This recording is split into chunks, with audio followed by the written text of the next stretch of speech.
ഏറ്റവും സ്നേഹത്തിൻ്റെ ഭാഷയിൽ നന്ദി പറയുകയാണ്. ഈ അടുത്ത കാലത്ത് ഒരു സൈക്കോളജിക്കൽ അസോസിയേഷൻ ഒരു സർവേ നടത്തി ഏറ്റവും നന്നായി ഉറങ്ങുന്നവരാരാണെന്ന്.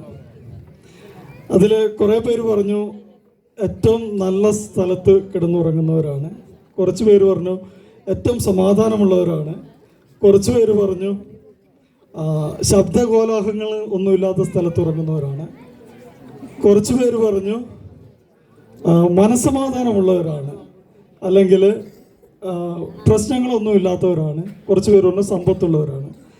ഇതിലേറ്റവും മുന്നിൽ വന്നു നിന്നത് സമാധാനമുള്ളവരാണ് ഏറ്റവും നന്നായി ഉറങ്ങുന്നത് എന്നായിരുന്നു. പക്ഷേ ആ ഗ്രൂപ്പിലുണ്ടായിരുന്ന ഒരാൾ അതിനെ തെറ്റിദ്ധരിപ്പിച്ചു.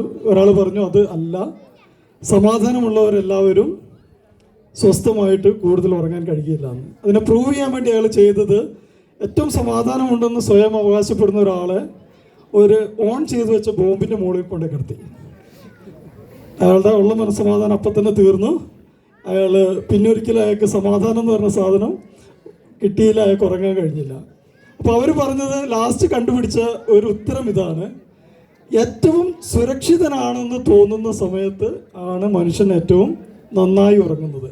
നിങ്ങൾക്ക് പണമോ എന്തോ ഉണ്ടായിക്കോട്ടെ, നിങ്ങൾ സുരക്ഷിതനാണെന്ന് തോന്നുന്ന സമയത്ത് മാത്രമാണ് നിങ്ങൾ ഏറ്റവും നന്നായി ഉറങ്ങുന്നത് എന്നാണ് അവർ പറഞ്ഞത്.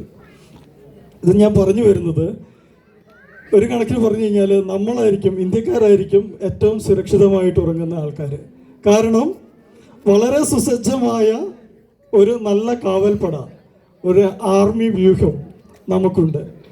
അപ്പോൾ ഇവരുടെ കരുതലിൻ്റെ തണലിലാണ് ഓരോ ദിവസവും നാം സുരക്ഷിതമായിട്ട് ഉറങ്ങുന്നത്.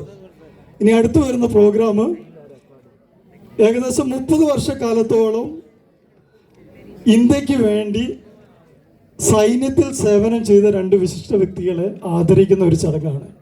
നമ്മളുടെ എല്ലാം സുരക്ഷിതമായ ഉറക്കത്തിന് 30 വർഷം തണുപ്പും മഞ്ഞും ചൂടും അനുഭവിച്ച് നമുക്ക് വേണ്ടി ജോലി ചെയ്ത, ഉറക്കം നഷ്ടപ്പെടുത്തിയ 2 പേരെ ഈ വേദിയിൽ വിളിച്ചു വരുത്തി ഈ സമൂഹത്തിൻ്റെ പേരിൽ ആദരിക്കുകയാണ് നമ്മൾ. ഇതിൽ 2 പേരാണുള്ളത്. ഒന്ന് പിച്ചു എം ഡി 30 വർഷത്തോളം ഇന്ത്യൻ ആർമിയിലെ ഇലക്ട്രോണിക്സ് ആൻഡ് മെക്കാനിക്കൽ എഞ്ചിനീയർ ഡിവിഷനിൽ ജോലി ചെയ്തിരുന്നു. അതുപോലെ തന്നെ രണ്ടാമത്തെ ആൾ ജെയിംസ് പി പി ആണ്. ജെയിംസ് പി പി 26 വർഷത്തോളം ഇന്ത്യയിൽ സായുധ സേനയിൽ സേവനം ചെയ്തു. അതിൽ 15 വർഷത്തോളം നാഷണൽ സെക്യൂരിറ്റി ഗാർഡിൽ, നമ്മൾ NSG കമാൻഡോസ് എന്നൊക്കെ പറഞ്ഞ സിനിമകളിലൊക്കെ ഹെലികോപ്റ്ററിൽ നിന്നൊക്കെ ചാടി ഇറങ്ങുന്ന ആൾക്കാരെയൊക്കെ കണ്ടിട്ടില്ലേ, അതുപോലെയുള്ള NSG കമാൻഡോയായിട്ട് വർക്ക് ചെയ്ത ഒരാളാണ് ശ്രീമാൻ ജെയിംസ് പി പി. അപ്പോൾ ഇവർ 2 പേരെയും ആദരിക്കുന്നതിനായിട്ട് നമ്മുടെ സ്നേഹ ബഹുമാനപ്പെട്ട വികാരി അച്ഛനെയും അതുപോലെ തന്നെ പ്രഷ്യസ് ബ്ലഡ് ഫാദേഴ്സിലെ ശ്രീ ബഹുമാനപ്പെട്ട അമലച്ചനെയും ഈ വേദിയിലേക്ക് സ്വാഗതം ചെയ്യുന്നു.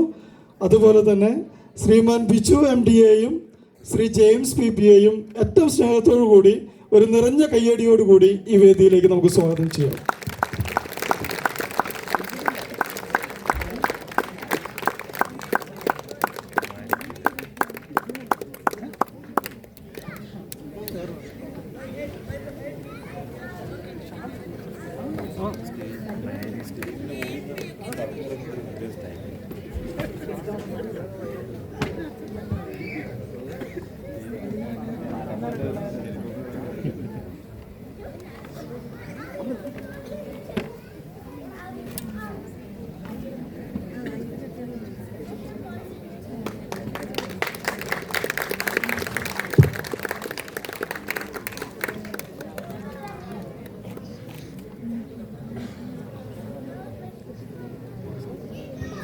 ഇവർ നമുക്ക് വേണ്ടി കാവൽ നിന്നവരാണ്. ഇവർക്ക് ദയവായി നല്ലൊരു കയ്യടി കൊടുക്കുക.